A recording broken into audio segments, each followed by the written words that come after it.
And just 10 minutes ago, I saw a group of 6 migrants walk up this hill here and through the gap in the border wall here at the Morelos Dam. Driving our cars, it's something that a lot of us do every single day. But recently in Yuma, it's a task that's becoming a little bit more dangerous. So again, this is bareback riding, this cowboy getting ready to go. He's on his horse right now. Hopefully they let him out of the chute here while I'm talking. This is live TV here, folks, but there's been a bunch of great events going on as well. But here he goes. But the border wall ends right here. So if I just take one step, I'm now in the United States. That says the activity at the Arizona border legally constitutes an invasion, but as you can see behind me at a popular crossing spot just north of the Kokopah Reservation, no migrants are here. For Mayor Nichols' kickoff party, you got quite a crowd behind you here. Just what do you think of the support here, and what's your hopes for tonight? Well, this is now one of the gaps that Alejandro Mayorkas and the Department of Homeland Security hopes to close. As Senator Sinema says, now that the money is available, the hard work is just beginning. Yuma Chamber of Commerce telling me they're thankful for the work of law enforcement and understanding of the current situation at the border, but that they've received calls from tourists and businesses wondering if they should skip over Yuma because of their perceived dangers of a city near the southern border. All of the negative publicity that we're getting is having an impact, especially on our tourism. Kim Call with the Yuma Chamber of Commerce isn't arguing whether or not there's a problem at the border.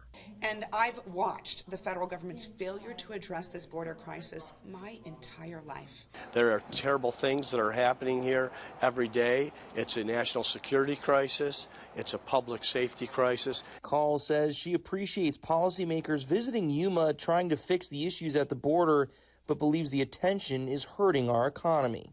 I do know of one tourism company that called us and said, you know, we're actually not able to sell tours anymore, so we're taking Yuma off of our lists. Last December, Yuma Mayor Doug Nichols declared a local emergency due to a surge in migrant crossings. Yuma still remains under that local emergency, but in an interview shortly after the proclamation, Nichols said overall safety for humans was not a concern. People that are coming through are looking to engage Border Patrol. They're not looking to evade. Call echoed the mayor's statement saying she feels safe in Yuma. I feel comfortable enough in Yuma about my own safety that my own parents are here as snowbirds this year. Call adds the negative economic impact on Yuma with the border crisis is smaller compared to when the borders were closed to travelers for more than a year and a half due to the pandemic. Adam Klepp, News 11. Jenny and Adonis, Governor Doug Ducey pulling no punches when discussing border security after his State of the State address. In my exclusive one-on-one interview with the governor, he told me he's doing what he believes is helping the situation, but ultimately the blame for the border crisis lies with the White House. A federal government that's derelict in its duty, that's absent without leave, that's AWOL and anti-wall. Governor Doug Ducey doubling down on his stance when it comes to who's responsible for the border crisis. Ducey, along with Yuma Mayor Doug Nichols and other local leaders, took part in a border roundtable. While the Department of Homeland Security has not yet released apprehension numbers for January, border wall crossing activity appears to have slowed in recent weeks. I went to the wall the morning of the governor's visit and saw law enforcement present at illegal crossing hotspots, but no migrants. Mayor Nichols confirms a decrease in crossings, but says the numbers are relative. Our normal slow now is up to $600, 600 people a day.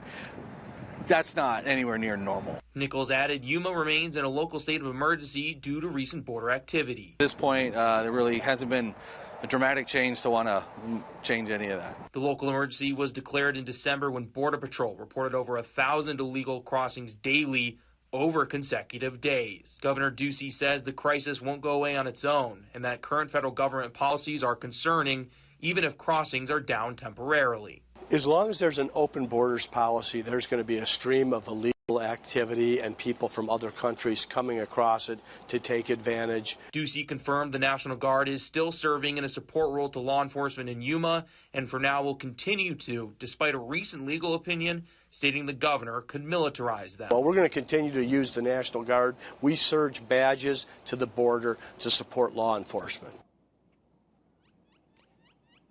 And just 10 minutes ago, I saw a group of 6 migrants walk up this hill here and through the gap in the border wall here at the Morelos Dam, illegally crossing into the United States. Back in January, Department of Homeland Security Secretary Alejandro Mayorkas visited Yuma. Governor Ducey told me he didn't speak with Mayorkas before, during, or since that visit. Yuma Mayor Doug Nichols did meet with Mayorkas during his time in Yuma and told me today as well he expects to have a follow-up meeting with the secretary soon. Reporting at the Morelos Dam, Adam Klepp, News 11.